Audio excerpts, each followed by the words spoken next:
Hi, I'm Steve Van Metre, macro fund manager and inventor of Portfolio Shield, and I'm joined today by Jeff Snider of Alhambra Investments. Now, Jeff is an expert on monetary policy, the Eurodollar system, and the global economic cycles. And when I first heard Jeff speak years ago, I became an instant fan, and I've been following him ever since. Now, Jeff, you don't know this, but you've been a mentor and teacher to me, and it's a great honor to be speaking with you today. And while you're a man... You're welcome. And while you're a man who truly needs no introduction, for those who are new to the Real Vision family, can you tell us a little bit about who you are and what you do at Alhambra Investments?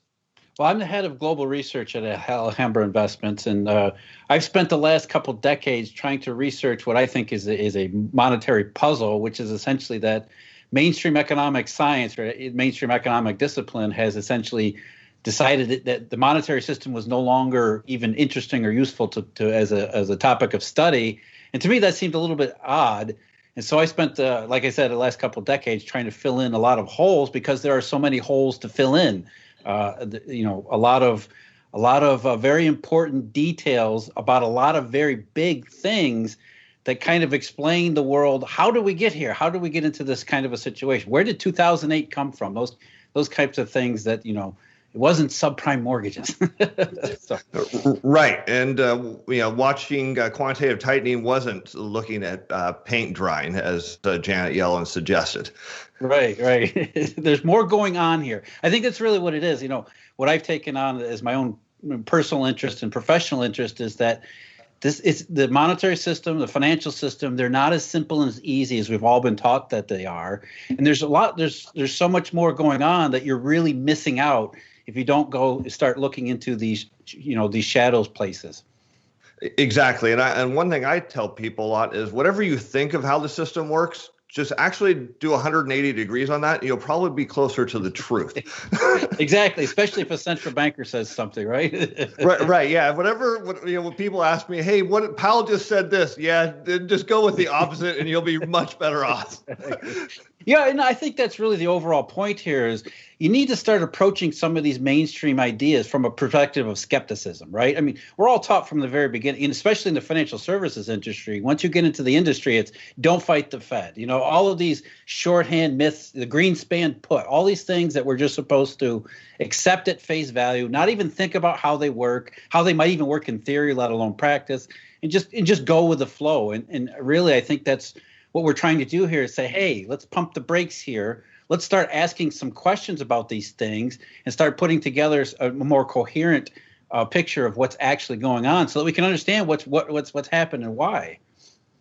Right, absolutely. Because in the end of the day, whether you're an investor or a money manager, your goal is to be on the right side of the markets more often than not. And if you don't understand how the system works, well, then you're going to find yourself on the wrong side of the market and you're not even going to know why. Yeah, and I think that's one reason why, the central bank, the mainstream conventions have lasted so long is people want to believe that, okay, I want to be on the right side of everything. And why wouldn't these guys know what they're talking about, right? I mean, Jay Powell's the chairman of the Federal Reserve. He's very well pedigreed. He's got the top job and all the politicians seem to listen to him. So the Federal Reserve has created this mystique about it and about its operations. And it's really, that's the intent of the whole apparatus is to make you believe that what they're doing is what they say they're doing. Don't ask questions. The whole thing just says, it all screams, don't ask questions, just go along with it. Right. I like to tell a story. When I was a kid. Sorry for interrupting your video, but I have an important message to share. At Real Vision, we pride ourselves on providing the very best in-depth expert analysis available to help you understand the complex world of finance, business, and the global economy. So if you like what you see on Real Vision's YouTube channel, that is just the tip of an iceberg. You should come over to realvision.com and see how we are not leaving any stone unturned, from publishing more in-depth videos, live discussions, written reports, and our latest feature, The Exchange, where you get a chance to engage with experts and fellow subscribers and learn from everyone's experience. It is an experience which you live and you learn from. So if you go to the link in the description or go to realvision.com, it costs you just $1 to get a month's access to this incredible content. I don't think you can afford to be without it.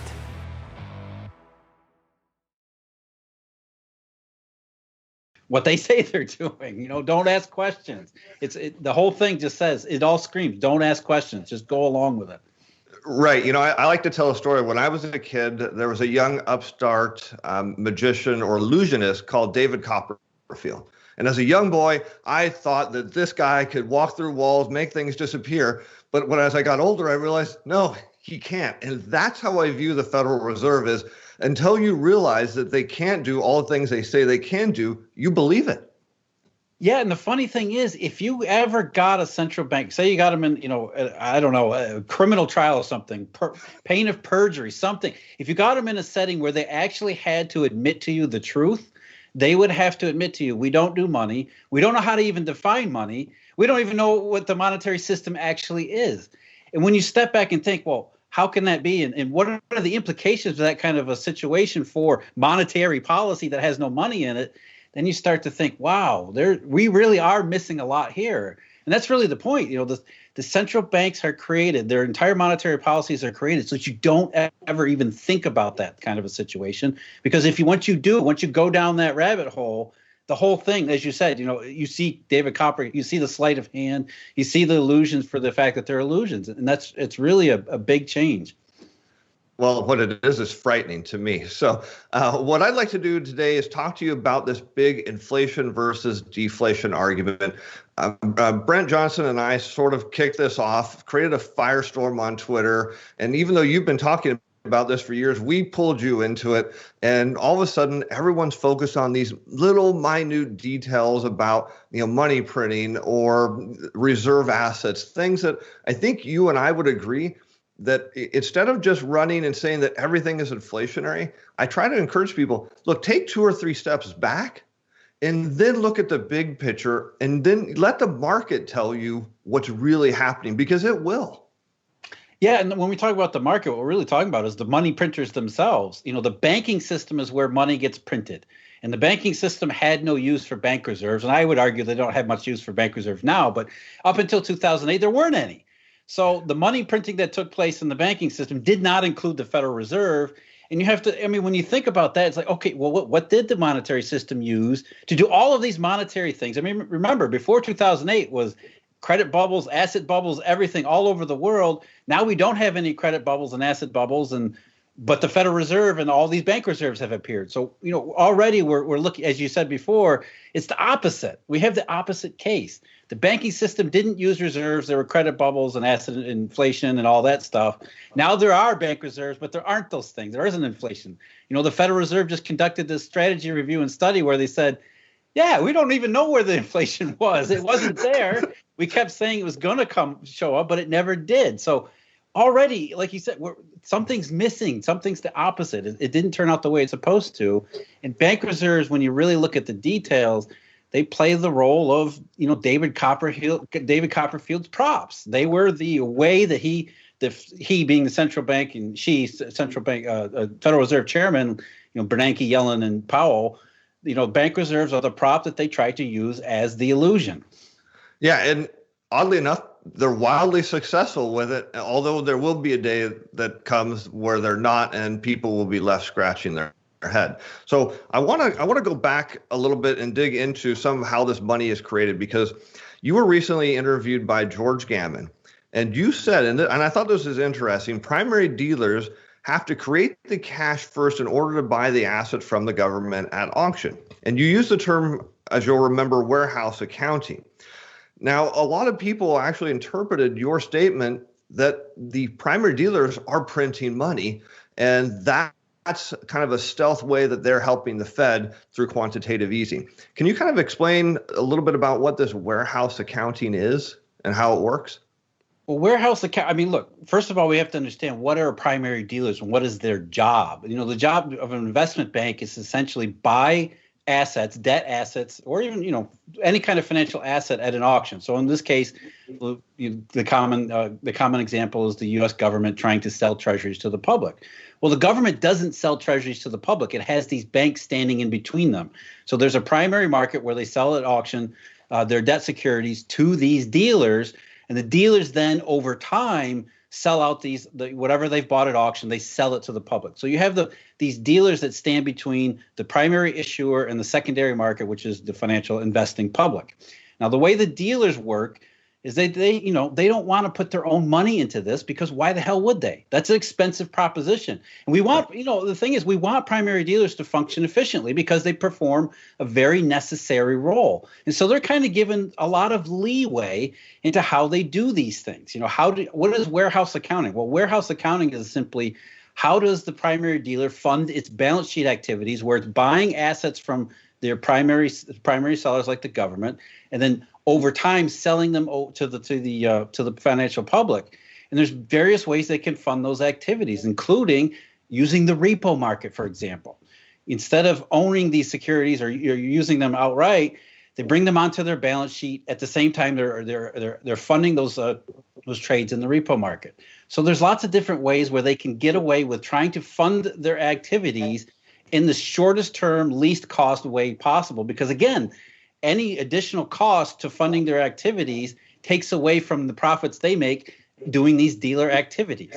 So there's tons of different ways that they can do these activities in order to make their primary dealer activities, these money dealing activities, as efficient as possible. Right, and it makes perfect sense. Why would the dealer commit their money when they have this provision where they can effectively create money in the short term? I mean, I would do the same thing. You would do the same thing. But I think what people need to understand is that for every reaction in the financial markets, there's an opposite reaction. So if the dealer is creating money in the short term, when they sell those securities, they have to destroy it. It's not a permanent money creation engine that some people want to believe that this is. Yeah, it's tied to the activity, the specific activity, which is the short run movement. It's not even ownership, it's movement. How do I move debt from the primary issuer or the government, or whether it's a corporate, whoever they've been contracted with, to the financial public? And really, the only reason we have dealers doing this is because of the time value, right? The auctions take place once a month. They used to be once a quarter. Now they're once a month. But the investment public might not all sign up for debt when the government wants to auction the debt. So the dealers are essentially are warehousing securities so that they can parcel out the sales to the public over time. And again, like you said, they don't want to use their own money for that. Who would? That's one reason why the repo market became what it was because that was a way for dealers to take the short run monetary funding activity and not have to commit to something permanent. Right. And I look at it, let's take a big box retailer. Now, when they open a new store, they have to put inventory in it. And if there was a way that they could not use their own money, they would do it. And that's how people should look at it. Think of just a big box retailer is stocking his shelves, except now we're talking Treasury securities, and then they're selling them. That's all they're doing. They're acting as an intermediary. Yeah, I think where it got complicated, not to derail the discussion, but I think where it really got complicated in the pre-crisis era was that dealers began to do other things with those warehouse activities, including proprietary trading and things like that, which complicated the entire process, but also kind of skewed the people perception of what was dealer intent here. And I think that's where, in truth, I think that's where a lot of it became monetary in nature, because a lot of proprietary trading that grew out of these warehousing and dealer activities became, instead of the proprietary trading servicing the warehousing activities, the proprietary trading almost became proprietary trading for the sake of proprietary trading, right? And so it became, dealer incentives and dealer processes and intent kind of got skewed in the pre-crisis era. But by and large, again, I think, Steven, what you're saying is exactly right, that when we talk about just the warehousing activity, the primary versus secondary markets, we're not talking about, a permanent thing, a permanent establishment of, hey, banks are creating money that the Fed won't, or the Fed can't. They're doing something on behalf of the Fed because the Fed is fooling them into doing something monetary. Right, exactly. So people want to see it potential as money printing. In the end of the day, it really isn't. So let's shift to kind of the end of the primary dealer phase and where these reserve assets are going, because this is another, probably the hottest question rolling around right now. And there are some people, and in fact, I have a report and an email a report that came from Brent Johnson to both of us on Thursday, and I saw your response, and I appreciate you including me on that. And what I want to kind of go right to the end and work ourselves backwards, because there's some people that say that these reserve assets are getting into the Treasury general account. And I think there's kind of a little bit of a way they're there conceptually. But the problem I see is people believe that these reserve assets are being used to pay liabilities of the government in terms of, say, Social Security, Medicare, the military, and interest on our debt. Is that possible? Because my understanding is these reserve assets aren't money and they can't actually leave the system. No, and really what's happened here, especially with the TGA, is that it's built up a cash cushion for the government. That's really all it is. When we're talking, again, getting back to the auction process, dealers, TGA, for bank reserves, you have to understand that the function bank reserves are really trying to fulfill is essentially nothing more than a clearinghouse activity, which is, something that happened long before there were a central bank in the U.S. There were clearinghouse associations, and whenever member banks in that clearinghouse ever got short of cash because, the public withdrew too much cash from its vault or whatever, the clearinghouse would issue basically certificates that would allow the bank to continue operating on a payment basis within the clearinghouse network. So the clearinghouse certificate itself was never money that could be used outside of the interbank banking system or outside of the clearinghouse context. It would only be used from one bank to, say, pay off a draft for another bank in the same system. And really, that was the entire basis for what the Federal Reserve was supposed to be. The Aldrich Plan, which was put forward, I think in 1908, as early as 1908, was essentially how do we get a public clearinghouse instead of having all of these private clearinghouses. And when you realize that's what the Federal Reserve was supposed to be, the role of bank reserves in that system was as a clearinghouse certificate, which means that it has only a limited function inside that interbank setting. There's a liquidity problem, there's a liquidity thing inside the interbank setting. Where it gets, for some people more interesting with this TGA dynamic is really all the primary dealers are swapping is from the reserve account and giving it to the federal government, which goes into its TGA. So really, it's the Federal Reserve moving its own liabilities around between these bank reserves owed to the Fed or the TGA owed to the federal government. It's one for the other. Right. And kind of the way I look at it in a very simplistic term is, and we do know that reserve assets are being used at auctions. Brent Johnson and Chris Dark went out and called their network in the banking industry, and they found people said, yeah, absolutely. I buy treasuries on behalf of the bank, and I do use these things. And so this is where the confusing part begins. And I kind of view it as this. I go to an auction. Maybe I'm going to automobile auction, and I have to post the money so I can bid. And so that's all they're doing is they're saying, here, I've got some reserve assets. They're effectively a deposit or down payment. I'm going to take these securities, and it kind of gets viewed as an IOU to me. It gets transferred over kind of into the TGA, and the TGA doesn't need it day one because they do get cash from foreign bidders and domestic bidders. But when they do get down to the point where they need it, it's just a simple, hey, cash call, we need our money now, and you can have your reserve, your IOU back. Is that a very simplistic way to look at this? Yeah, you just described warehouse accounting, right? Okay. It's how do we get dealers to do their job in the most efficient way possible? And the Federal Reserve's job is to make it best for dealers. And so what they've done is they've created this process. Really, it's an ad hoc process, but it's still this created process that allowed dealers to put up as little money as they possibly can. And they're using these warehouse certificates because they have all these warehouse certificates to use. And so the way I look at it is, yes, it's you can look at it as a down payment. It's a borrowing mechanism. It's a short-term liquidity mechanism, whatever you want to call it. It's a way for the warehousing activity to take place. Yeah, and I think that's great. Now, I would like to read this paragraph out of this IMF report that Brent sent us and just get your comments on it, because it's interesting that in this report, in one paragraph, it kind of just answers so many questions. And it says that bank reserves in their central bank accounts shall not, keyword not, be considered part of broad money. And we hear this all the time, Jeff, and you know this, that somehow the Fed can make the M2 go up, and we know that that's not the case. The Fed can control base money. They can raise and lower the monetary base, but they have no direct control over the M2. And it says, because reserves can be used by commercial banks only for backing cross-bank transfers, which I think you just said inside the system, of flows between non-bank public deposit accounts. For example, banks cannot transact directly with the private sector, using such reserve assets, they cannot be spent for either the purchase of financial or non-financial products, which opens a whole nother door of people thinking that banks are taking these reserve assets and buying equities, which to me doesn't make any sense, but that's a big story. And then it kind of ends with, it should be kept in mind, however, that in the U.S. commercial banks may use their central bank reserves, just as we said, to purchase newly issued Treasury bonds, which implies a liability swap from the bank reserve account at the Fed into a sovereign account at the Fed, just kind of exactly as you just said.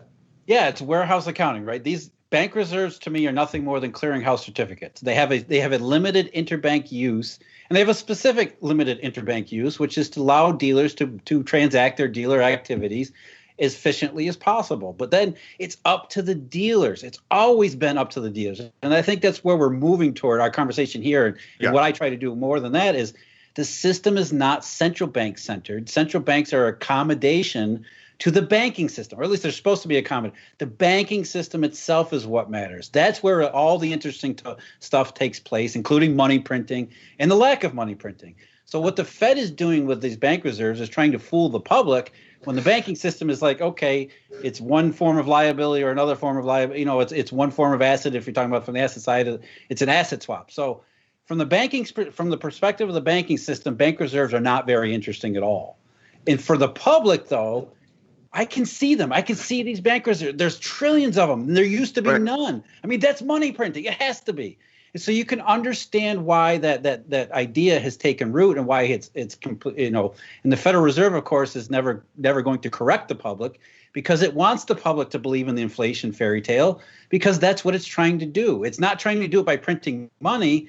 It's trying to do it from what they call the signals channel. And that's another thing. I mean, if you got a central banker in a place where they have to be completely honest with you and not be able to evade the question, what they would tell you is that quantitative easing in these large-scale asset purchases are not about bank reserves at all.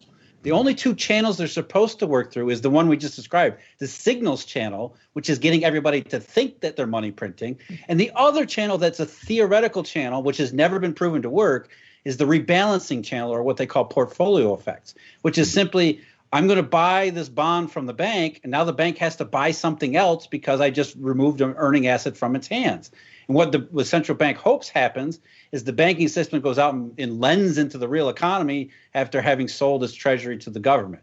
But that never happens. And it didn't happen in Japan. It didn't happen in Europe. And it never happens anywhere. But again, the idea here is it's the banking system, the decisions and the activities that are undertaking in the banking system, which ultimately decide everything.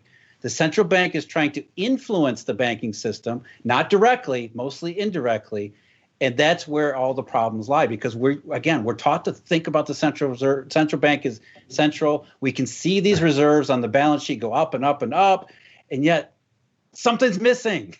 You know, right? Because they don't really do anything. And I know, and you've written about this and talked about this, and the question always comes up, why do banks do this? Because we look at what do these things do, as we've just discussed, they move in between the system, they kind of grease the wheels of the system, and then you have the Fed's more official view of what we should be doing with these is banks need to be lending against them. But the problem with that is because they can't leave the system, a bank still has to risk its capital and a borrower has to risk their collateral. So the question that comes up all the time is, well, why do the banks do this? I mean, what is their incentive for doing this asset swap if a treasury security pays more interest and is far more liquid? Why are they giving money to? Well, because the Fed is paying them. Essentially, they're paying. The old argument that the banks are front running the Fed, and some of that's actually true. I mean, the Federal Reserve pays a premium on the assets that it buys from the banking system. And so, if you're a dealer bank and you some of this warehousing accounting that's gotten much more expensive in the post-crisis era, it's not really worth it. Why not just give the bank or give the Federal Reserve its asset and just hold a reserve asset in its place? And especially with rates falling as low as they have, and a lot of these dealer activities are done at the front end, not the back end. There really isn't a whole lot of extra premium or extra interest rates in holding a short-term treasury versus getting something like IOER. And so it's really almost a complete substitute asset swap. Give up a short-term treasury, get a short-term Federal Reserve asset. They're really equivalent in a lot of different ways, whether it's investment risk considerations, credit risk considerations. You don't have to repo the damn thing. So, there's a lot of ways in which favor holding a reserve versus even holding a short-term treasury. Yeah, and the way I look at it, people kind of think I'm strange for being bond bullish in an era of QE. But I'm like, I tell people, look, these banks and primary dealers, they're not stupid. And if you think they're stupid and you think they're out actively going to lose money because the Fed's buying bonds, you've got it wrong. They're really smart. And so they know that the Fed's going to buy so many, treasuries and mortgage-backed securities. And effectively, if you want to figure out how they're front running and printing money, so to speak, all they're going to do is push up the bond market over time and lower yields, and they're going to swap that treasury security or mortgage-backed security for more money. And to me, it just seems like, hey, I can take a reserve asset and get a little bit more reserve asset. I'm not going to do anything with it, but I still have more, and more is always better. Is that the wrong way to look at it? No, and there's always two things with that. There's the inflation side and the QE side. To me, the QE, the more any central bank has to do with QE, the more deflationary it is, because the central bank is reactive, not proactive. And so something has already happened that has made the central bank say, oh, we need to go back into the signals channel. We need to go back in the portfolio rebalancing channel to try to goose inflation expectations. And so that's already deflationary to begin with. So once you see QE, once you see the level of bank reserves going up, that's already a bad signal. That's already a bad deflationary sign. And the second part, as you pointed out, if these primary dealers thought at all that this stuff actually worked and actually was inflationary, the last thing they would be doing is swapping out assets and holding reserves. They would be protecting themselves against future inflation, and they would do that today. They wouldn't wait for the inflation to show up. They would be, QE's massive, it's powerful, it's great. I'm going to start protecting myself, and the last thing I want is a low-yielding, high liquidity asset. They're going to buy more risky stuff that protects them against inflation, and that's not what happens. In fact, again, the banking system is telling you everything you need to know about QE.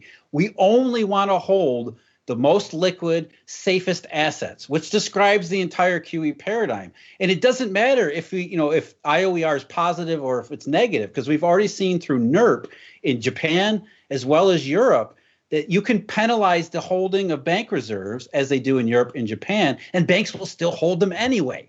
So the banking system is telling you it's a bank-centered system. We don't believe in QE. We only want to hold the most liquid assets, and we're going to fumble around and change what that liquid asset is from time to time. We're going to hold treasuries. We're going to hold reserve assets. We're going to hold all these, but we only want to hold liquid, safe assets, which is the opposite of what you would expect if QE was all successful or could ever be successful.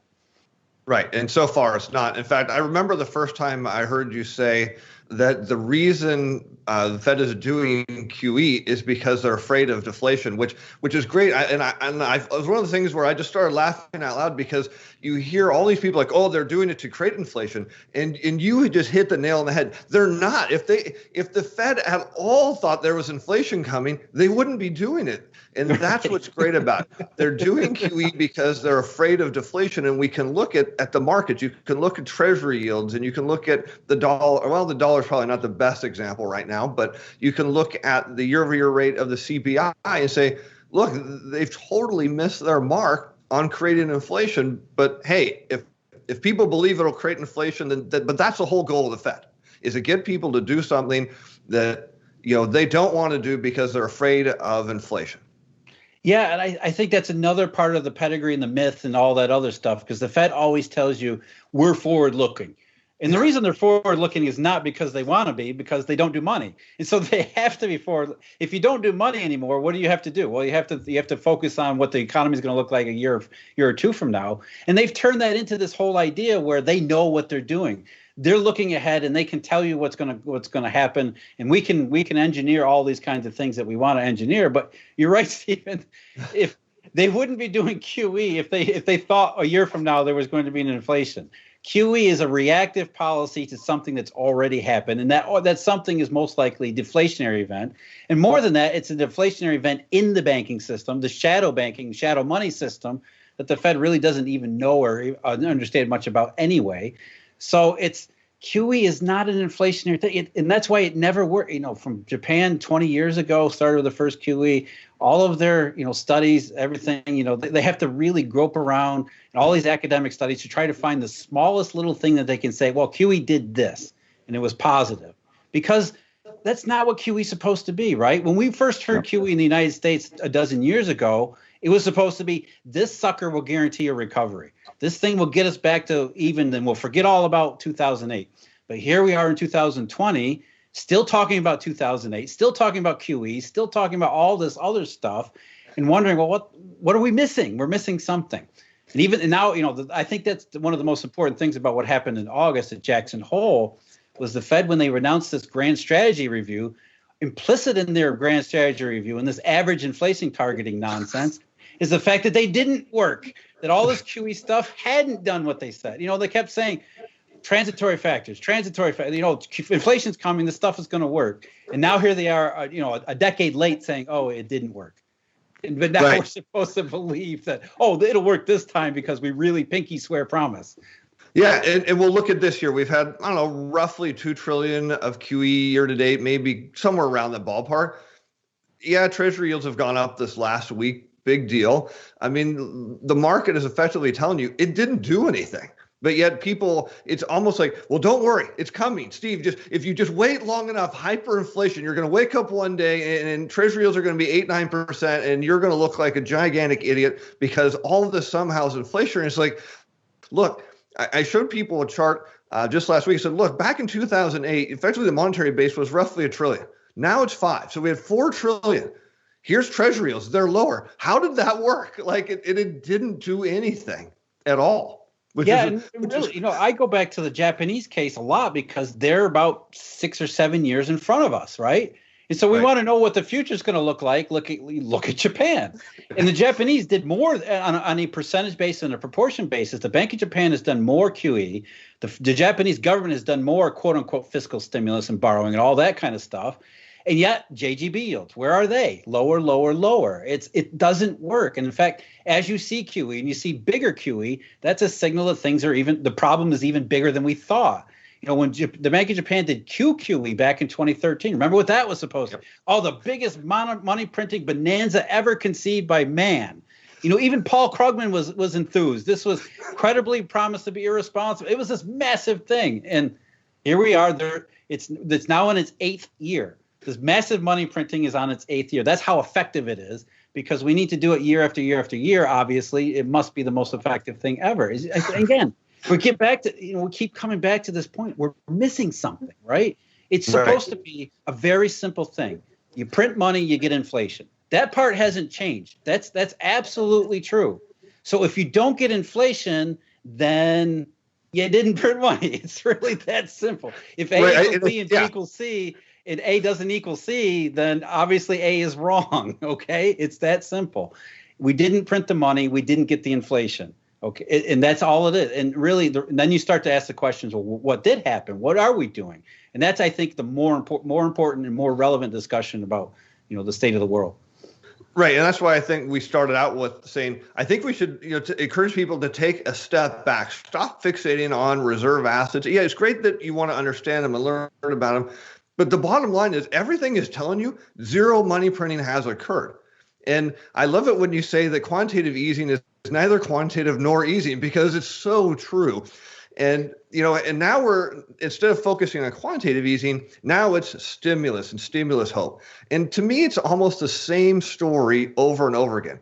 Well, quantitative easing didn't work last time, so we just need to do more. We somehow got the quantitative part wrong. And now here we are on the eve of potential another stimulus package. The last one wasn't stimulative at all. None of them have been really stimulative for years. And now it's like the next one will be. Maybe if we just call it quantitative stimulus, that will be even better. Right. Well, and again, it gets back quantitative easing. Even the name itself is designed to influence influence what you think, right? Quantitative easing sounds scientific. A bunch of the best and brightest Ivy League mathematicians and economists got together, and they came up with all these secret formulas and elegant mathematics that said this is the exact right amount of bank reserves that will accomplish this exact, this stated goal that we have. quantitative easing. And it's again, it's all just myth. It's all just building upon the expectation that these people know what they're doing. They have a printing press. Don't ask any questions. Just do what they say. And it's all about signals. It's all about that. And really, that's the easiest thing to debunk, because if it was at all quantitative, you would only need to do it once, right? If you knew the exact number, you do it once, it's done. You never have to do it. So if you have to do it a second time, it could not have been quantitative at the very least. And then if you don't get any inflation, you start, well, was it even easing? And that's where, again, we're missing something. And the something you're missing is the banking system. The banking system is impaired. That's where all the problems are. And so long as that's the case, and it's not me saying that, it's the bank, as you pointed out, Steve, it's the markets. The banks are important in the Treasury. They're in the Eurodollar futures markets. They're telling you what we think. And so long as the banking system keeps telling you that we're avoiding risk, doesn't matter what the central bank does, doesn't matter what the government does. It's just it's a deflationary background that neither of those things can defeat. And again, we've seen that in Japan for a very long time. So long as this remains the case, it doesn't matter how many QEs you do. Right. Or stimulus, because I tell people, you look around the world, the reason stimulus isn't stimulative is because it's borrowed. It has to be paid back. And the more the government borrows, the more it crowds out the private sector. And so then they turn around and say, well, we need to do more quantitative easing. Well, okay, so we're doing something that doesn't work and then tack on with something else that doesn't work. But by and large, if we can get people to go out and buy that new car or new TV and finance the whole thing while we're at it, maybe this will work. But to me, stimulus isn't stimulative. And if it is, it's going to only be stimulative in the very short term. Yeah, and I think it's right. It might be stimulative in the short run, and that's debatable. It's questionable to begin with. But over the longer run, it's really, it's waste. It's inefficient. Even the Chinese said so. I mean, the Chinese, when they did their tremendous stimulus in 2008 and again in 2012, they came back to it in 2014 and 15 and said, man, we wasted about half of it. Half of it just didn't do anything good. And that's why the Chinese are avoiding it. Even now in 2020, the Chinese are saying, fiscal stimulus, it's all wasteful. And it really is. And I think, again, if you could get a central banker to answer you honestly, they go back to, John Maynard Keynes and his building pyramids in the desert, right? It's just activity for the sake of activity. But in a real economy, the idea isn't just to do things, especially to borrow to do things. It's to do things that create wealth and create sustainable activity. And so in a lot of ways, I think QE plus fiscal stimulus is harmful over the long run because you're wasting things. You're running up debt that people do factor. People do believe that this is a negative, right? If I borrow to buy a car to anticipating I'm going to get a better job in 2 years, and 2 years down the road, I don't get a better job. Now I'm stuck with a car loan I didn't really want. So it's ineffective. It's wasteful. It's inefficient. And it's the last thing you want to base a recovery upon. And I think, the argument is supposed to be that stimulus helps recovery processes that are already taking place. But as we've just said, if the banking system isn't cooperating, those recovery processes don't take place. What Keynes called the animal spirits kind of a thing. If you don't have any animal spirits, then it really doesn't matter if we're going to start wasting more money in the federal government. It's not going to help. It's just going to add debt to the debt load. Yeah, and there's more evidence that QE doesn't work because we hear from Powell every time he gets up and speaks. And what is he telling Congress?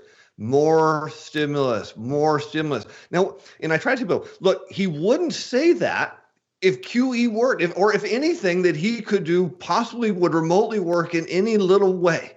And so his only hope right now is he's going to continue running the ball with QE and just hope that Congress listens, does maybe, 10 trillion of stimulus, and that maybe we get some inflation so he can say, hey, look, it worked. My part worked. But it won't. Right. And it's almost like, again, they have no skin in the game. And when you go back and look at the last dozen years of the Fed's history, it's been one of the worst periods in its history. Even again, implicit in that August strategy review was the idea that we failed. We didn't do what we said we were going to do. So this is one of the worst periods in the Fed's history. But yet, what are the consequences to the Fed? What are the consequences to all the people that came up with QE? What are the consequences to those people that were operating? I always point to Bill Dudley, who was head of the System Open Market account, who one blunder after another during 2007 and 2008. What happens to these people? Well, they get promoted. Yeah. They get, Ben Bernanke, where is he now? He's doing really well on speaking tour. He's a senior fellow, I think, the Brookings is. there's no downside to the central bank getting it wrong year after year after year, so long as politicians continue to protect them. And that's what I say, people talk about audit the Fed and, Fed independence and all this stuff. And I think they're getting that wrong. What Federal Reserve independence has meant is a lack of accountability. And that's where all of this, I think, really starts. The reason the Bank of Japan has been allowed to do quantitative easing after another is simply because politicians will never challenge central bankers on the topic of economics. And we see the same thing going on here. Even when there's these short-run, sense of urgency that we need to challenge a Fed chairman, it never lasts. They never hold the Federal Reserve accountable when, just our discussion here, it's really not that difficult, right? Okay, right. Mr. Chairman, you say quantitative easing is quantitative easing. Why'd you have to do it 4 times, 6 times, 7 times? Obviously you're not telling us something. It's really not that hard to press these politicians. But again, Federal Reserve independence has meant the Federal Reserve gets to tell you how it's doing, which is the exact wrong thing. And that's why we're stuck in this mess, because the Fed will always say, QE works. We're doing a really good job. We don't need to do anything different. We just need to do more of it, when we really need some kind of oversight that says, look, if you keep doing the same thing over and over, that's, the definition of insanity here. We're all being the same. Well, and one thing I love about you is you go back through the history. You don't just talk about how the system works today. You've gone backwards in time. And when people ask me, it's like, well, how do I learn about it? The first thing I tell people is go get a book about the history of central banks. Because the first thing you need to understand is the Fed, not only can they not print money, their role was never to create inflation. If you go back far enough in time, deflation wasn't the issue that was facing the economies. It was inflation. And so if you look at the Federal Reserve, I like to use the example of they are a purpose-built fire department. So if my house is on fire, I call them. They have every tool in the book to put it out. But if I need to light my house on fire, which kind of sounds dumb, but if I do, they're not the people I would call, because they actually don't have one tool in their toy box that'll do the job. Yeah, I actually look at it a little bit differently than that, because I think that, they were a good fire department 60 years ago, maybe 70 years ago. But since that time, the monetary system evolved, the banking system evolved, but the Federal Reserve never did. So that's why I say, they have a 1960s view of the 1930s. That's the monetary policy we have today in the 21st century. That the monetary system evolved, this shadow money, this Eurodollar system that went offshore and went nuts, that stuff all evolved while the Fed was looking the other way at, whatever the hell they were looking at, trying to influence people's expectations. And so they don't even have the tools to even correctly fight a fire today, because the way the analogy breaks down, but fires don't work like they used to. That's the way the banking system, the monetary system doesn't work like the way we used to.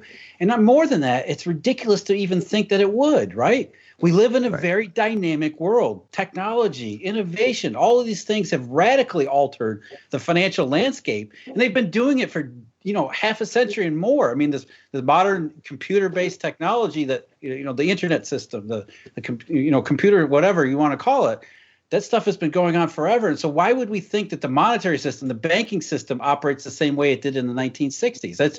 It's a patently absurd assumption.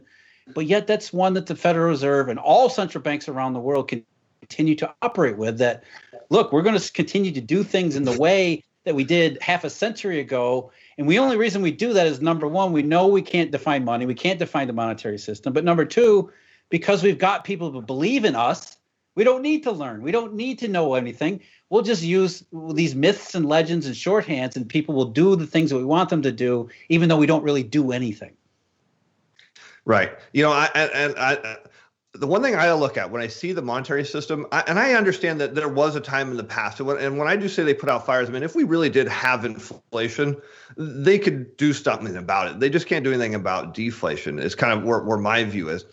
But when I look at the Fed, they treat the monetary system like it's in a box, like it's a little kid that can't do anything. And my view is completely different about that. I think the monetary system is extremely dynamic and extremely flexible, and that it can adjust to these shocks much better than the Fed. And all the Fed does is actually make it worse, because they think that they actually know the monetary system better than the monetary system knows itself. Well, and as you said, there's no evidence that that's true at all. Yeah, I think Jay Powell's the one that's in the box, not the monetary system. He's the little kid in the box trying to figure everything out. Inside the box, it probably all makes sense to him. Oh, look, I'm making shadows on the walls of the box.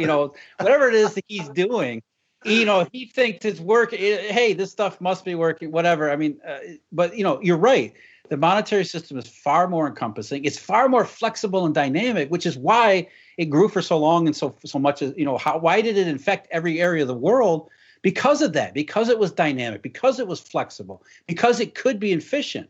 Now, the problem was always that it never took full account of itself. And one reason why was, as you said, for pervasive belief during the pre-crisis era that if anything went wrong, the Fed would be able to step in and fix it. The idea, LTCM, for example, in 1998, that the Fed would come in, they would take over any problem, and the system would just go on as if nothing happened. And that was, it skewed risk too far, especially when you get into proprietary trading, some stuff the banks were doing. It skewed risk too far in the wrong direction, so that when the time came when something even bigger happened, and everybody looked to the Fed to bail everything out, the Fed kept saying, hey, we're bailing everything out. And the banking system said, wait a minute, we don't see any bailout. We don't see any effect. And so, it became this self-reinforcing paradigm where, there was no going back. It was just no way to answer that deflationary wave that's still with us today. And not going away. And so we have a Fed, an antiquated model. So some people are now suggesting that, okay, the Fed's trying to get in the modern world. There's a bunch of bills hitting Congress about this digital dollar, and these accounts are going to be held directly at the Fed to get money to people. And they think this is some underhanded way that the Fed's sponsoring these bills. And I've got a weird view about this, in that I've been logging into my bank account, I don't know, well more than a decade, and I keep seeing digital dollars there. Now, maybe I'm totally off on that. I could be. But everyone's like, oh, we're going to get these new digital dollars. And I'm like, well, okay, maybe there's something new. But the interpretation of these bills is that the Fed is going to directly send money to people by conjuring out of thin air. And I always caution people, there's two things you need to think out. One, the laws say the Fed can't do that. Number two, just because a bill's sitting at Congress is meaningless. I always tell them, when it gets some traction and starts getting passed, then call me, because I'll be more interested in it. So is this a way? Look at it the opposite end. There's been bills to audit the Fed and negative Fed bills that have been, year after year after year, and they never go anywhere either. And this is just at the other extreme. But what you said, I think that's a really important point. When I look at the Eurodollar system and the history of this monetary evolution, we're talking about the world's first virtual currency, digital currency, that goes back into the 1960s. Digital currency is nothing new. And again, that's one of the reasons why that monetary system was so flexible and efficient and dynamic, was because it was a virtual currency, because it could be traded at a moment's notice and move from one ledger to another at, just by computer to computer networks, right? So, the idea that we're going to introduce a digital currency and that's going to solve all our problems, well, no. All you're doing is, as you pointed out, that's just the Fed trying to catch up where everything was 50 years ago, and probably not even going to do a very good job of it, because it's going to, as a bureaucracy, even catching up 50 years ago takes all these meetings and studies and academic stuff. And, there's got to be conferences, and then there's laws and all these other, it's not even a simple process just to understand what happened a long time ago. So virtual currency isn't the answer. The answer is the rules of the game. And the rules of the game right now, I don't like it. People think that I'm advocating for it. I'm not. All I'm trying to tell you is you need to be aware of them. The rules of the game right now are all about bank balance sheets and bank balance sheet constructions. So the Fed doing a digital currency doesn't change the balance sheet construction for Morgan Stanley or Goldman Sachs or Deutsche Bank or anybody else. It doesn't do a damn thing for them. And so long as we remain in this bank-centered system, what the banks do and what they're able to do is the only thing that really matters. And the fact that you can't affect what banks are doing tells you why we keep having one central bank idea after, one quantitative easing after another, because they can never get into that system and do what they want to do. Right. And then you see all of a sudden banks tightening lending standards, and people go like, I don't understand why. It's like, look, because it's literally, why. It's like the banks are, they're handcuffed and they can't really do anything. So let's go back to the Eurodollar system, because I do find that very interesting. And obviously you're the foremost expert on it, and you were my first exposure to it. And for anyone who's listening that is not familiar with this, you've done many great pieces on the Eurodollar. I think you call it Eurodollar University. And it's not something you can just go through once. You've got to really study it and think about it. But to me, the Eurodollar system really tells us what is to come. And if the Eurodollar system is sick and not functioning well, then we're not going to get inflation over here. Because the way I view it is through the cycle of dollars through global trade. Dollars have to leave the United States, get out into the Eurodollar system where they need to multiply, and then they come back and go through. So what do you see going on in the Eurodollar system right now? Well, I think that was the original Eurodollar system, was very trade centered. Then, around the 1980s, it took on an entirely new life and it became more of a financial system. So it's not necessarily tied directly to trade. It's basically, if a bank wants to expand its book in U.S. dollars, and it doesn't have to be a U.S. bank, and I think that's a critical point. A lot of this Eurodollar stuff, and the reason we call it shadow money is because this can be trade between a couple banks, financial liabilities, financial assets that go back and forth between banks that have nothing to do with the United States. They call them, these are liabilities and assets that are denominated in U.S. dollars, but they don't appear on an accounting statement, a government asset port. They don't even show up in TIC or anything like that. But they actually take, these things happen and they create real world activity. So if banks are willing to do more of that, then there are more dollars. They create them on their balance sheet. It goes, they go to wherever the demand for those dollars are. Things happen. Usually it's globalization, more trade, those kinds of things. Financial investment into the emerging markets, for example, a lot of these dollars ended up there. But they're all virtual dollars. They're all related to bank balance sheets. And so if banks are expanding, yes, the system seems to work. If banks don't want to do that, and it doesn't even have to be they're contracting, they're just not expanding at the pace we need them to expand. That's another form of tightening in our nonlinear world. But if banks aren't willing to supply the necessary Eurodollar resources to the world, it acts as a restraint on everything. Not as you were saying, not everywhere at the same time. It works in different parts and different things, and it becomes a sort of these self-reinforcing processes.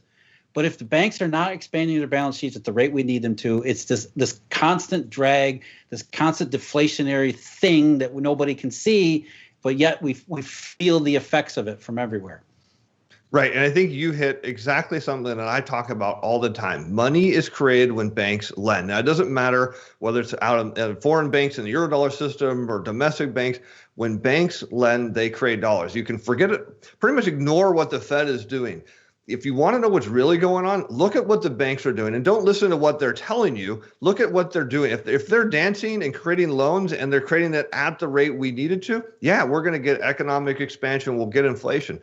But right now, we're not seeing that the banks want to lend at all. And that really is kind of frightening because the banks are telling us more deflation is coming at a point where, well, the entire market's practically invested on the inflationary thesis.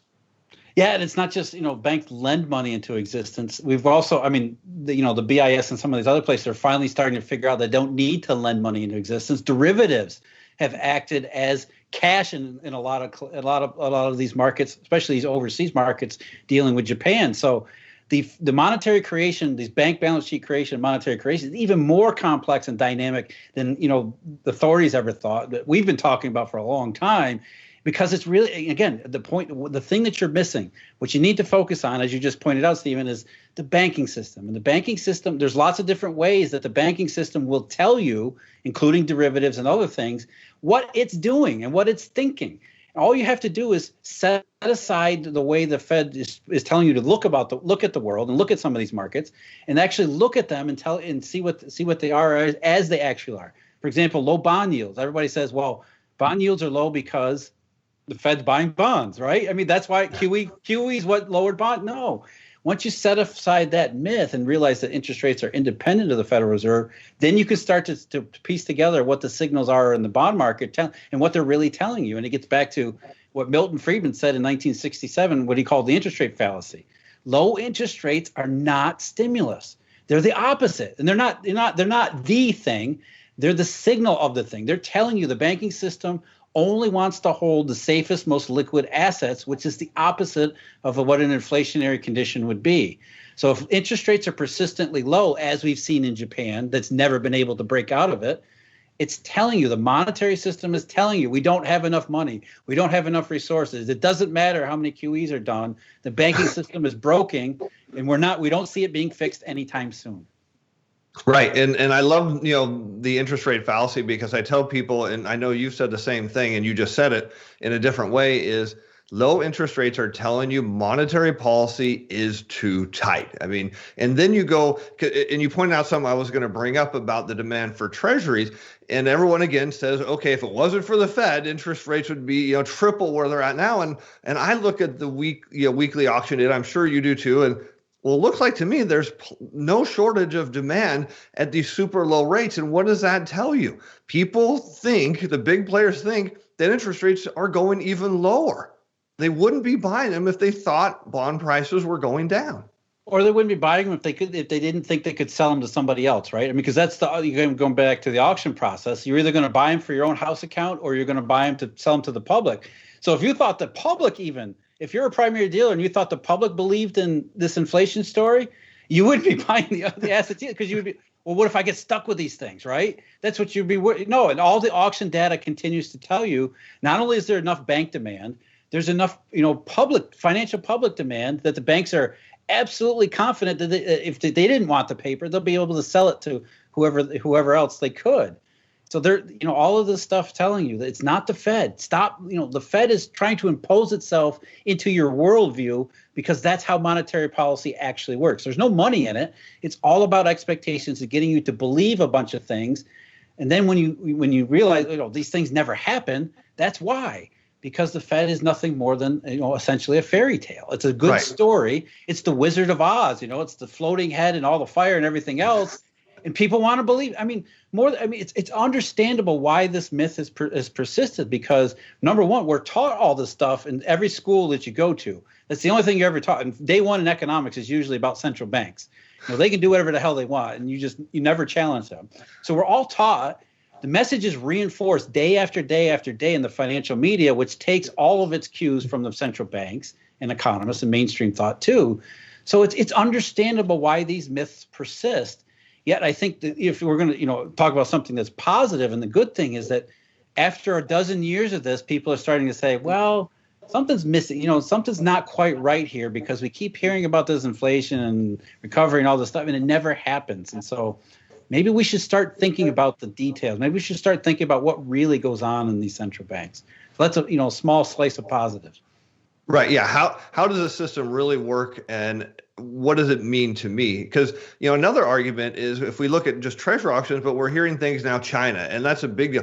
China is going to start reducing their holdings of treasury securities. Well, surprise, they've actually been doing that. They did that 6 years ago. Yeah. So it's really nothing new, but rates are lowered. Treasury prices are higher. and that's my point is, people don't understand why they're even holding them and why they're getting rid of them. China would actually prefer to accumulate treasury securities, because that's telling you that there's inflation and economic growth. And when they actually are getting rid of them, it's because they need something called dollars. And it comes back to, I think, this overarching picture of what's really going on in the economy, the global economy, is there's a massive dollar shortage, and the Fed has no means to fix it. Right. And again, it gets back to what you said at the outset, right? That everything seems to be the opposite, right? Because you're right. We've heard ever since China started, quote unquote, selling their treasuries, that they're doing it because they hate the dollar and they want to screw the U.S. government, and they're playing some long game. They've got some massive genius plan that they're starting to the dollar's going to lose its reserve status, and China's going to take over the world. I mean, all this nonsense, when it's what you just said is exactly the case. They're being forced to sell their treasuries. And if they had a choice, they would definitely prefer to build up that pile even more, because that would have meant rising level of foreign reserves means dollars are flowing in, which they need to happen, which creates the economic growth that China needs. And so again, when you see China or Brazil or anywhere else around the world either selling their treasuries or doing monetary things to avoid selling their treasuries, like getting into the swaps markets and things like that, what they're telling you, as you just pointed out, we don't have enough dollars that we need. We're doing all these things not because we want to, but because we have to. Not doing these things would be even worse than doing them. So in China's case, it was a massive, almost $1 trillion in foreign reserves disappeared in the space of a year. And treasury rates went up, or treasury prices went up, rates went down. Again, it's dollar shortage. It's the world seems to work the opposite way of the way we're told. Right, and then and I do love the China wants to be the world's reserve currency, and every time I hear that, I'm like, okay, we got to stop now, because people need to understand that China is a purpose-built exporter. There's nothing about their economy in the current state or in probably the decades to come that's going to change that. The United States is a purpose-built importing country. So if China is an exporter, they need dollars. That's the end of the story. In the end of the day, they have to have them, and they need more of them, because the more dollars they get, that means their economy is expanding. The last thing China wants is to see their economy shrinking, because that's big problem for them. Yeah, and they want to see dollars come. I mean, they want the dollar. They love the dollars when it works, and I think that's another misconception, is what they're arguing against right now is not the dollar per se. They're arguing against the dollar system that doesn't work.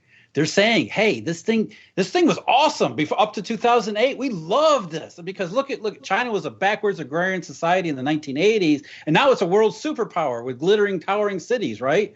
And, we had hundreds of millions of Chinese formerly, subsistence agrarian, working on poor farms. Now they're middle class in the city. We love the dollars. They made this happen. It was the dollar, not communism. It was the dollar that made all that happen.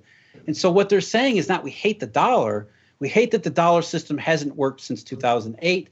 And what we're trying to do is get the rest of you people to realize this and start looking at something different. It's not a geopolitical thing as it is a monetary thing. It's, hey, the system doesn't work. We can't get enough dollars. Brazil can't get enough dollars. Japan can't get enough dollars. Nobody can get enough dollars. The thing doesn't work anymore. And the longer it goes, this thing doesn't work, the worse it gets for everybody. The worse these processes reverse. Globalization's coming apart.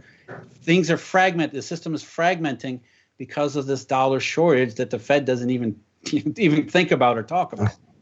Right, and I think that's the point, is they're not looking to get rid of the dollar system, because I think it would be almost impossible to do. And when people say, well, we're going to replace it, it's like, well, with what? I mean, let's just be honest. What are we going to switch this thing to?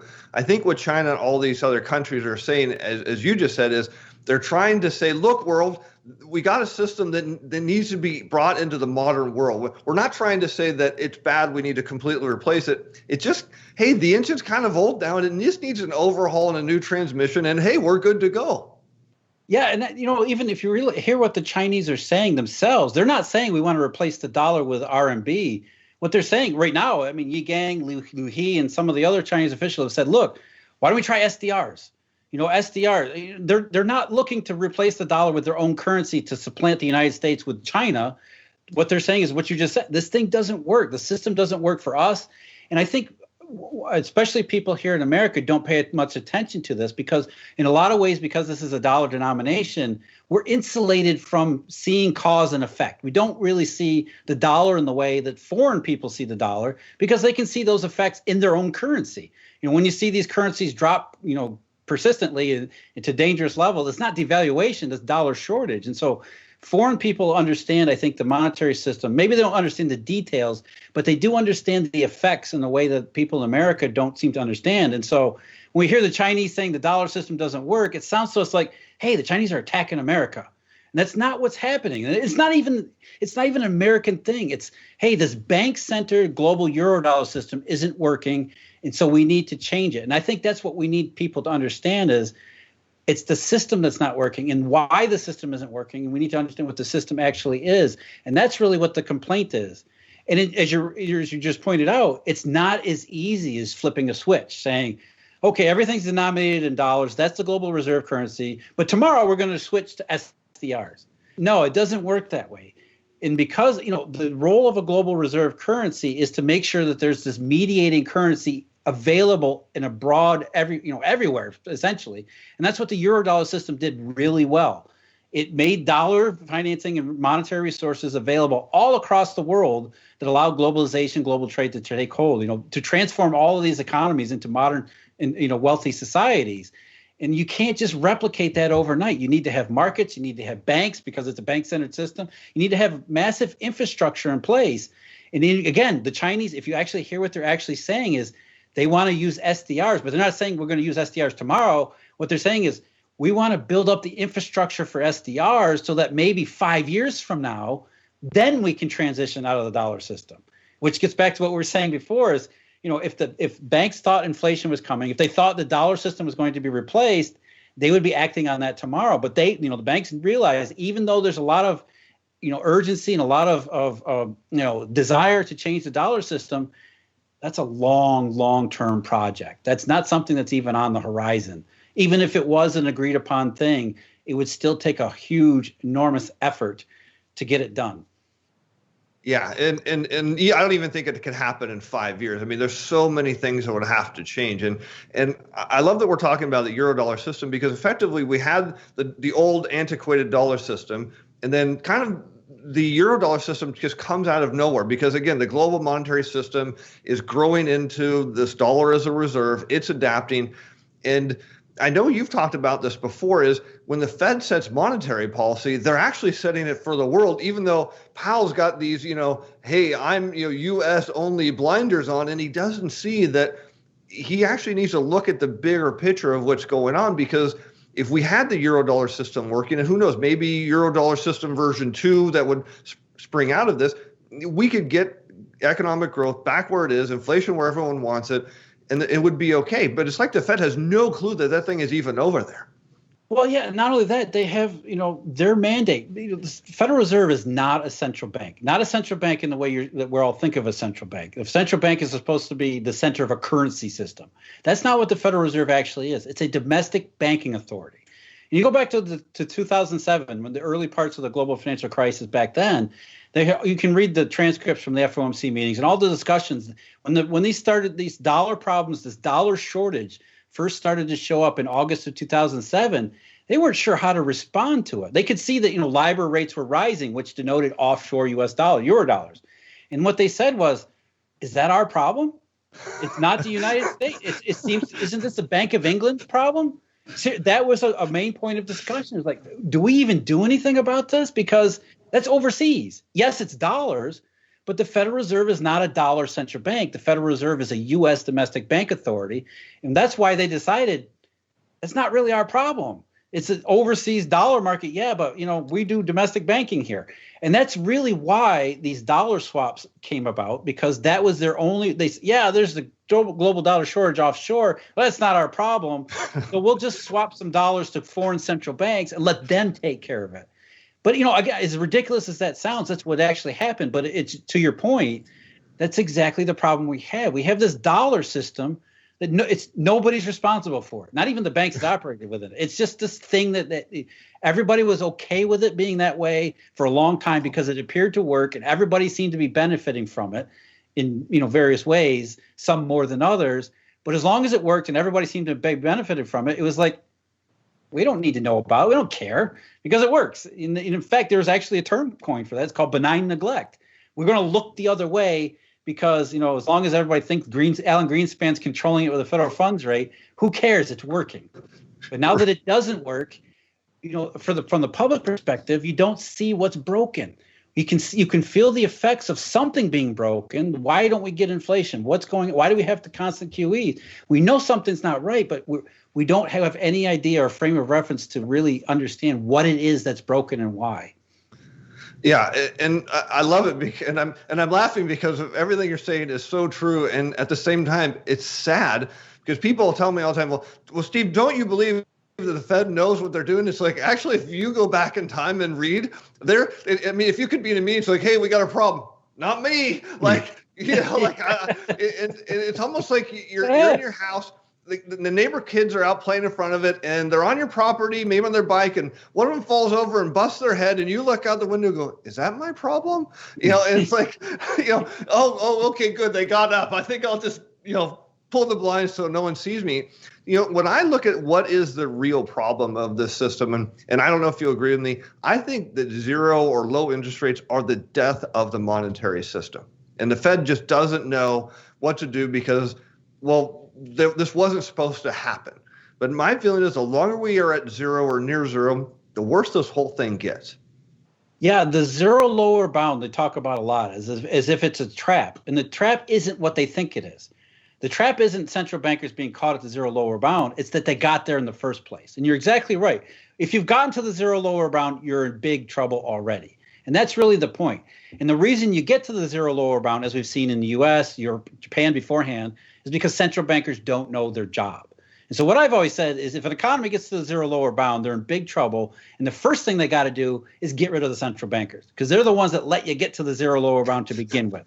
And so if they got you to the zero lower bound, you're never going to get out of it with these people, because they're, as we've seen, they're incapable of changing their worldview and updating their intellectual framework to incorporate all the things that actually happened that got us to the zero lower bound in the first place. Therefore, they'll never be capable of getting us off of it. Again, Japan being the perfect example.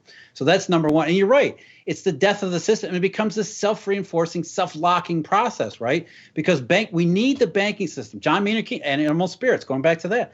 We need the banks to expand. We need them to take on risk. But at the zero lower bound, it's why would we take on risk? Because everything is telling us not to take on risk. And we're telling ourselves not to take on risk. And so the only way to get out of zero money and low interest rates is for the banking system to have some credible way to hang on to something that makes them want to take risk. And that will never happen so long as the current QE-centered central bankers continue to do their QE stuff one after another. Yeah, and I love it because I look at zero interest rates as a black hole for deflation. I mean, once you're caught in its grip, there's virtually no way you're going to get out of this. And as part of my broad macro thesis, I think we're going to have a deflationary shock, and then we'll see inflation just because, once everything really gets down to zero, then sure, there's going to be some lending demand, but there's also going to be that, okay, zero is inflationary, that psychological effect. And people think I'm just a contrarian to be, a contrarian, that I'm just out trying to ruffle other people's feathers. And the answer is no. It's like once you really understand how deflationary zero interest rates are and that it's a trap that you can't get out of, it's almost the easiest position to be in, because you go and sit there and then you wait until the black hole sucks everything in. And then once you're through, you're out of your positions and then you can go on to something else. But people, they don't really understand, that view at all. Yeah, and they're missing the cause from effect, right? They can see the effects. The central bankers are going to fix it because we believe central bankers can fix it, even though central bankers haven't been able to fix it. And it's really where we're getting back into average inflation targeting. What the Fed is really saying is, hey, we haven't been able to hit our inflation target for a decade, so we're going to let inflation go above the target because we haven't been able to hit our target in a decade. I mean, does that make any sense? But more people are willing to look at that as anything less than absurd when it really is. And the reason is because, they haven't looked at the system as the way it actually is, because you're right. If you look at this the Eurodollar system, the bank-centered system, it's really easy to sit back and say, we're going to be in this deflationary, it's not constant deflation, but we're in this disinflationary cycling until something meaningful changes. And that's really the point. Something meaningful has to change. And meaningful doesn't mean a bigger QE. It doesn't mean negative interest rates, because those things don't really change the underlying condition. Those are not meaningful changes to the system. And again, you don't take my word for it. Don't take your word for it. Look at the markets. They're telling you. We don't believe this stuff. Whatever you read in Bloomberg, whatever you see on CNBC, we don't actually believe that. Even though Bloomberg and CNBC are telling you that that's what we believe. We don't actually believe that. It's what they do, not what they say. And so it's really about this deflationary, disinflationary, what they call in Japan, this deflationary mindset. It's reinforced at the zero lower bound, and you don't get out of it until something meaningful changes. And I would hope that meaningful would be, as I said before, let's get rid of the central bankers we have now and start with people who are actually willing to update their way of understanding the world more realistically. And then we can start to create a credible way to get out of this mess. And that will convince the banking system to take on risk. I would prefer take that even a step further, where we reform the system that doesn't need to be bank-centered. In fact, the real promise of digital technology isn't that the Fed can put money in your own account, is that we can recreate a bank without a bank. Blockchain technology doesn't really, we look ahead, blockchains can circumvent the banking system entirely. And so I would prefer that we go even a step further, where we think about redesigning the entire monetary system globally from the ground up. Again, but that's a long-term process, but that to me would be the best possible means to escape the zero lower bound, is to completely reform the system. But we can't do that. We're having this discussion, and I know people are who are watching are shaking their heads like, nah, none of this it can't be true. This isn't possible. And so we can't even get to that until people realize what the system actually is today before we can even have a discussion about where we're going to go tomorrow. Yeah, and that's one of the reasons I tell people is, because they're like, well, why don't we have something new or this or that? I said, because the system as it stands has to fail enough to want people to change. We need quantitative easing to fail. We need interest rates to go to zero and not budge. Because if you as you just kind of said, look at what the market is telling you. Milton Friedman would be rolling over in his grave right now if he could see the M2, because that to him says massive inflation. Not seeing it. Look at the velocity of money. What is it telling us? It's telling us money isn't moving. And I kind of take the very simple approach to this. Money is created when people borrow. Money is destroyed when they pay the principal value back. When you have zero and low interest rates, you have this rapid repayment of loans that needs to be offset by just a gargantuan amount of loans. Well, it's just not happening. The banks aren't lending. I mean, who would want to? I mean, I wouldn't. Jeff, I'm sure you're good for money, but honestly, buddy, I do not want to lend to you at 2% for 30 years. I don't doubt that you'll pay me. I just don't want to take the risk. And there's no point, right? I mean, why would I? Again, I think when we look at the mainstream conventional understanding, especially at the central bank, that they never think about this from the perspective of investment.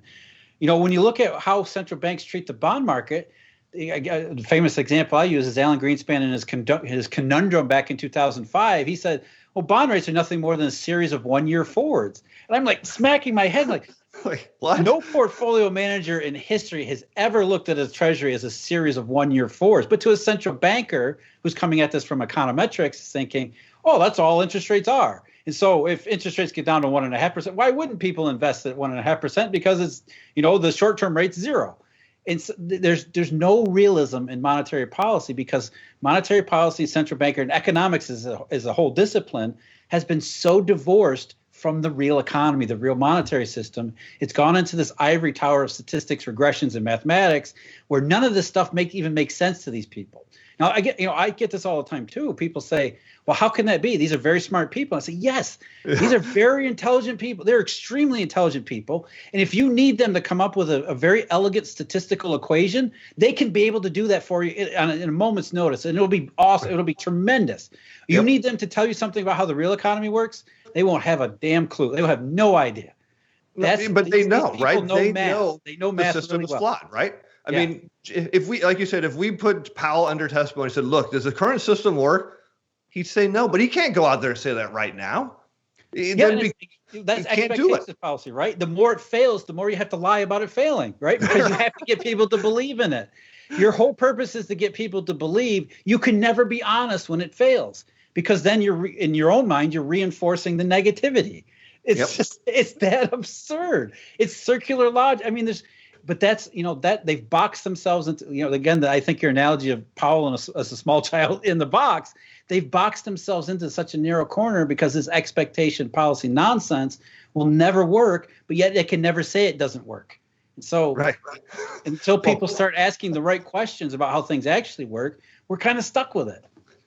Well, here's maybe a great cartoon idea for who's the guy that does all your stuff again? David Parkins, who's the most talented. I mean, I'm extremely jealous of the guy because he can put together in one thumbnail sketch our entire podcast of ideas. So yeah, he's really good.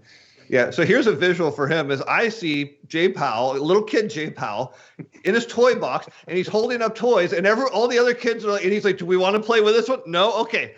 How about this one?" And they're like, "Oh yeah." He's like, "Okay, average inflation targeting or whatever you want to call it. Here you go." And it's it just doesn't work now. So as I mentioned in my broad thesis, I'm deflationary in the short term, and when I tell people I'm bullish on bonds, and it's almost, I get laughed at. It's like being the kid in school that nobody likes and everyone points out and laughs. And then one day everyone wants to be that kid's friend because it turns out he actually was like the smartest kid in school.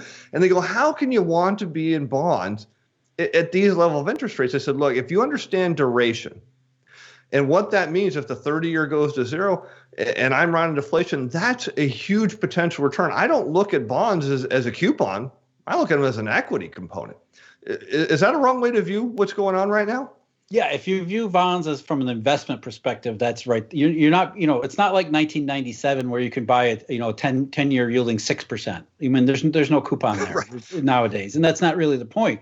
And what I also point out, in addition to that, when we talk about repo and collateral and things like that, the banks that are buying these things, especially in Europe, where these things are already yielding negative numbers, well, who the hell would buy a bond yielding a negative number? Well, it's not an investment for a bank; it's a balance sheet tool.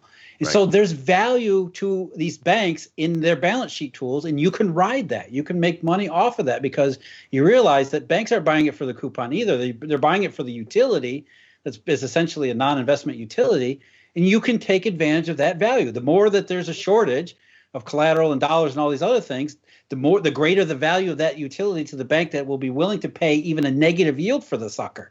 And so you can make money on that. You can ride that, as you said, as an equity component. It's not really about the coupon anymore. It's about, first of all, the crappy alternatives everywhere else. But number two is the banking system is telling you, I'm valuing this thing, at an extreme level. I'm willing to pay all sorts of premiums on this. This is value. So buy something that's going to be more valuable.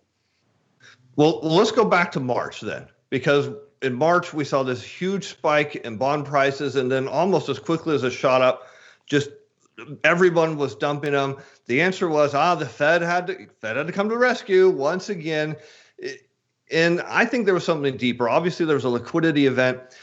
And people say, hey, look, if you as a bond bull, Steve, you're going to get slaughtered because the next time there's a sell-off like there was in March, a liquidity event, you're annihilated. I mean, bond prices are going to zero. Interest rates are going to infinity. You're toast. So what happened in March? And is this something I really would need to worry about if I'm bullish on the bond market? No, what happened in March was the same thing that happened in October 2008. It's that the liquidity got so bad that only certain parts of the U.S. Treasury market were negotiable.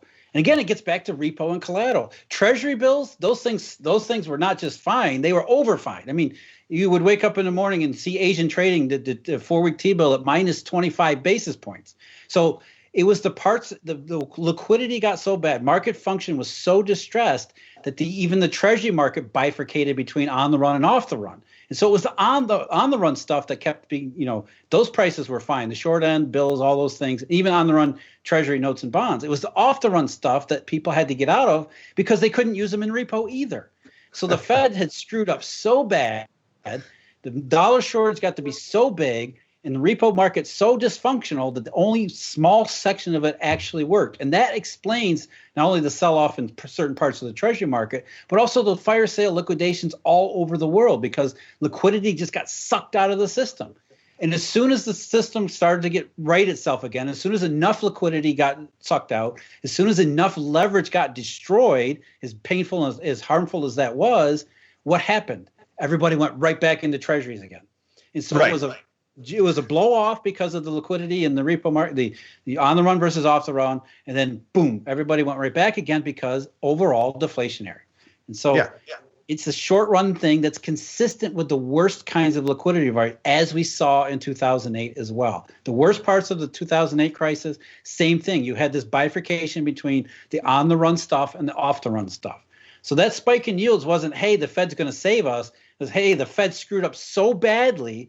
Even the Treasury market got hit. Well, the parts of the Treasury market got hit from it. Yeah, and I think the simple way to explain that is there was a liquidity crunch. I effectively have a margin call. I'm looking at my portfolio, which is getting obliterated in every which way possible. And I wish I had more short-term T-bills, and I can't get them at the moment because there's a huge demand for them. So where am I liquid? Well, I'm liquid at the long end of the curve, and I sell it knowing that I don't want to sell it, but I have to sell it in the short term. And then as soon as the crisis ends, I'm immediately, selling my short term and going back out the curve. And I think, is that kind of the right view on this? That's part of it too. But I would also talk about the repo collateral part of it too, which I think was, maybe the more important issue. It is, look, in repo trades, you borrow cash from me and I get collateral from you. So all I care about with your collateral is if you default on the cash tomorrow, I have to sell that asset to get my cash back. And usually I've over collateralized the trade. So if the price of the security moves a little bit, I'm protected. I'll be able to get all my cash back if I have to sell the collateral you've posted. However, if I wake up tomorrow and thinking there's no market for that asset at all, Yeah. I don't even care if it's a Treasury note. If it's off the run, that means there's no market for it, no ready market for it. And if liquidity gets bad systemically, I don't want anything except any kind of asset as collateral except the things that I know 100% dead sure guarantee there's a market for it tomorrow. And off the run treasuries, they're liquid, but they're not on the run. And so I didn't even want to touch the off the run stuff because God forbid I have to sell it. I'm not really sure what price I could sell it at. And so it's a repo story about liquidity in marketplace, the dependability of the markets. And that's really why junk bonds got hit so bad, because there's no market for them. That market completely dried up and drove everybody into treasury bills. Yeah. And so, there's a repo story here that gets, again, getting back to our overall theme here, which is, this monetary system is far more complex. You're missing out on certain things. And that collateral piece of the equation, the repo part of the equation, explains a hell of a lot that the Fed doesn't pay any attention to. That again, explains why these things happen and what, the results of those things. Right. And if the Fed was doing their job, which is something we can prove today that they don't know how to do, and if they really understood the system, they would have had the repo lines and all this other stuff open and ready to go. Instead, they were reactionary in a bad way. They totally missed it. Yeah, right. And look, the dollar swaps, they were open to the entire way. So I mean, even though the dollar swaps went nuts at the end of the crisis, those were open. Those lines were open during the entire run in the first half of March, which meant nobody used them. Which is odd, right? I mean, why would people use these? They're supposed to be liquidity and all that, but nobody went to these dollar swaps, so they were useless. They didn't help us during the crisis. Repo, I mean, yeah, the Fed has these repo operations that they unveiled last September during this repo market event that they still haven't been able to explain. By the way, they still have no idea what happened, and everybody thought, well, they bailed out the repo market. Well, no, they didn't. They actually just said, we're going to allow primary dealers to bid for bank reserves. We're getting back to the bank reserves again in a transaction that mimics the repo market. So it wasn't a bailout of the repo market at all. And it was from the wrong end. It was the cash side, not the collateral side. And as I said at the time, this was the stupidest. If you were trying to crash the system, you would have done what Jay Powell did last year, because in his not QE, which was the response to September repo, which was, hey, this wasn't QE because we're only buying treasury bills. And that was the Fed's attempt to raise the systemic level of bank reserves, which are completely useless. And so what they did is they raised the level of useless bank reserves by taking treasury bills out of the system. Yeah. So when it came time for March, when treasury bills were the thing everybody needed just to undertake basic financial function, the Federal Reserve had bought hundreds of billions of them. Yeah. So they did the exact, again, from the beginning, they did the opposite of what they should have done. They took treasury bills away, gave useless bank reserves, and made everybody think they had bailed out the repo market. When the repo market got to be so bad, it completely bifurcated between on the run and off the run. And then after the fact, they said, oh, yeah, that happened, but, that just means we need to implement yield caps. Could you not get, to get this, I don't think they could possibly have gotten the entire March crisis more wrong. It's just if you look at talk about stepping on your foot, the Fed really did it. So I want to ask you one last question. They stepped on their own foot and they said, well, who stepped on my foot? They didn't even know they did it. So I want to ask you one last question, because this has really been great. And I know our viewers are going to really love watching this. So was March a preview of what is to come? Is there a second wave that could be potentially worse, or is worse now behind us? Well, that's really the trillion dollar question, right? That's the global question. Is there another shoot? Was March a one-off event, or was it was it sort of like the warning? And that's it's really hard to answer right now, because we don't see a lot of even inside the monetary system. There's not a lot that says it's imminent. There's something really. Everybody's really worried about something specific. That's not necessarily what bond yields are telling us, not what Eurodollar futures are telling us. There's a lot of anxiety and uncertainty in these markets that are saying that's a possibility, and it's a distinct possibility, but it's not something that right now that you would say that's a very high probability. So it's, I think it's more of, yeah, we're worried that the March was just kind of the first part of what's going to be a deflationary cycle, a more durable cycle. And that's right now, that's what the markets are saying, is that that's the concern, but it's not right here, right now. Yeah, and well, of course, the market didn't think March was here right now either, but it popped out of nowhere. No, and didn't think October of 2008 was coming either. So who knows what could happen? But I think the takeaway here is the deflationary pulses aren't gone yet. Yeah, and in the context of the Federal Reserve and Jay Powell, right, this is the exact opposite thing you would expect, right? The market should be saying, oh, Jay's got it. He covered, I mean, he flood of liquidity. He printed so much money. Everything's great. We have nothing more to worry about, which is the message he's trying to send to the public when the banks are still saying, we're worried about maybe a possible repeat of March. Their risk is still there. You look at the Eurodollar futures curve. It's come down a bit, but it's still inverted, which says we still think there's a LIBOR spike that's possible this year, which is supposed to be completely, entirely, utterly impossible, given what the Fed has told you it's done, or what the financial media has told you the Fed has done. The last thing banks should be worried about is another kind of March. It should be a zero possibility at this point. And the fact that it's more than a trivial possibility being priced in the bond market tells you that, yeah, I mean, this thing is not only possible, it's a distinct possibility. Well, Jeff, I know you're always a voice of reason. It's been really great talking to you. I know the viewers are going to get a lot out of this. I know I did, and I think you helped me, work on my deflationary view, because one thing I do is I challenge my thesis every day, and part of that process is looking at the big picture, looking at the data, and letting it speak to me where the markets are going. And so I really appreciate your expertise. Thanks for having me again. I love having these conversations. So, the more that I can do to help, and the more that we can do to talk through these kinds of, they are complex issues, but if, the ability for us to step back and take an overview and try to give people at least a frame of reference to understand these things, I think it's extremely valuable, and I'm very happy to do it. Well, that's wonderful. And, I do have a special announcement. And so Real Vision and I have partnered to help you get more out of your subscription.